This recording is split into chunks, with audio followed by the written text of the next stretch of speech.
नमस्कार, मैं हूं प्रियंका डामोर और आप देख रहे हैं रेडियो वेरितास एशिया की हिंदी सर्विस। कलीसियाई समाचार में आप सभी का स्वागत है। कलीसियाई समाचारों में प्रमुख है, पोप फ्रांसिस ने इंडोनेशिया में पाम संडे को हुई बमबारी की निंदा की। कार्डिनल बो ने शांति के लिए अपील की।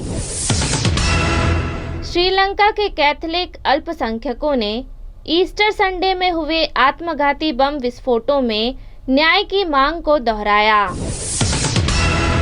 मणिपुर सरकार ने वापस लिया म्यांमार के नागरिकों को शरण देने पर रोक लगाने वाला आदेश। आत्मदर्शन टीवी चैनल पर ऑनलाइन खजूर रविवार मनाया गया। अब जानते हैं समाचार विस्तार से। पोप फ्रांसिस ने इंडोनेशिया में पाम संडे को हुई बमबारी की निंदा की।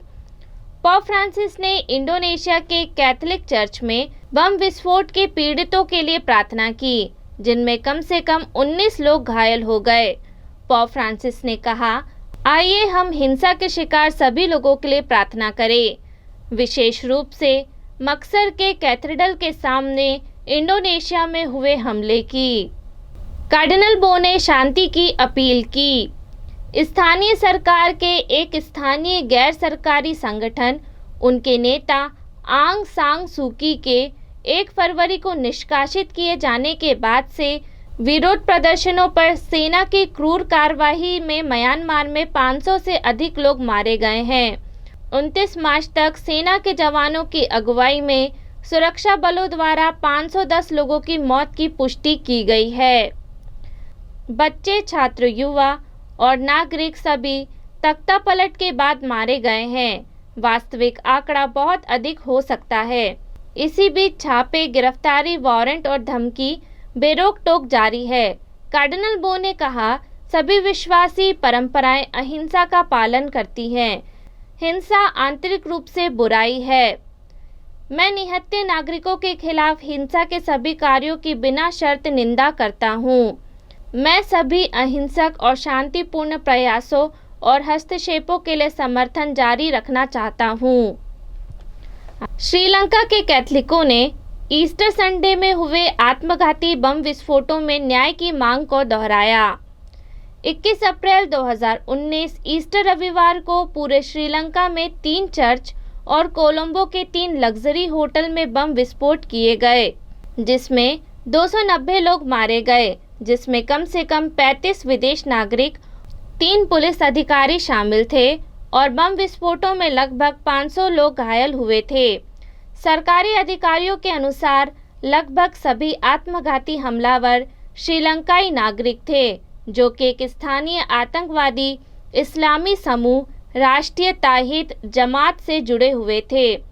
कोलंबो के आर्चबिशप मैल्कम कार्डिनल रंजीत ने कहा, पिछले महीने जारी राष्ट्रपति जांच पैनल की रिपोर्ट में नामित प्रत्येक व्यक्ति को गिरफ्तार किया जाना चाहिए।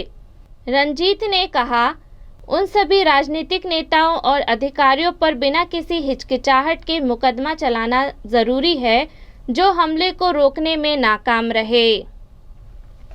मणिपुर की सरकार ने वापस लिया म्यांमार के नागरिकों को शरण देने पर रोक लगाने वाला आदेश। मणिपुर की सरकार ने म्यांमार में सैन्य तख्तापलट के कारण भारत आ रहे म्यांमारी नागरिकों को शरण देने पर रोक लगाने वाले अपने एक पुराने आदेश को वापस ले लिया है। 26 मार्च को जारी किए गए इस आदेश के लिए राज्य सरकार को तीखी आलोचना का सामना करना पड़ा था। अब सरकार ने आदेश को वापस लेते हुए कहा है कि इसे गलत समझा गया और इस गलतफहमी को दूर करने के लिए आदेश वापस लिया जा रहा है। 26 मार्च के अपने विवादित आदेश में मणिपुर सरकार ने स्थानीय प्रशासन या सिविल सोसाइटी के म्यांमारी लोगों को शरण और भोजन देने पर रोक लगा दी थी। सरकार ने अधिकारियों को भारत में शरण लेने की कोशिश करने वाले म्यांमारी लोगों को विनम्रता से वापस लौटाने का निर्देश दिया था। आदेश में केवल मानवीय आधार पर और बेहद गंभीर चोट पर ही मेडिकल सहायता प्रदान करने की बात कही गई थी। अब मणिपुर सरकार ने अपने इस आदेश को वापस ले लिया है। सोमवार को इससे संबंधित आदेश जारी करते हुए विशेष गृह सचिव एच ज्ञान प्रकाश ने कहा, ऐसा लगता है कि पत्र की सामग्री को गलत समझा गया है। इस गलतफहमी से बचने के लिए सरकार ने 26 मार्च के पत्र को वापस लेने का फैसला लिया है। उन्होंने कहा, शरणार्थियों को इम्फाल ले जाने और घायलों का इलाज करने समेत सरकार सभी मानवीय कदम उठा रही है। आत्मदर्शन टीवी चैनल पर ऑनलाइन खजूर रविवार मनाया गया। कोविड-19 की सावधानियों को बरतते हुए कैथलिक धर्म समाज ने आत्मदर्शन टीवी चैनल पर ऑनलाइन खजूर रविवार मनाया। इंदौर कैथलिक धर्म समाज के बिशप चाको ने खजूर की डालियों को आशीर्वाद दिया। फिर फादर थॉमस तथा फादर सुमित ताहिर के साथ उन डालियों को हाथ में लिए आराधना स्थल तक आए और पवित्र मिस्सा अर्पित की। समस्त जानकारी हमारे संवाददाता बीए अल्वारिस द्वारा दी गई। इसी के साथ कलीसियाई समाचार समाप्त हुए। अगली बार फिर मुलाकात होगी नई खबरों के साथ। नमस्कार।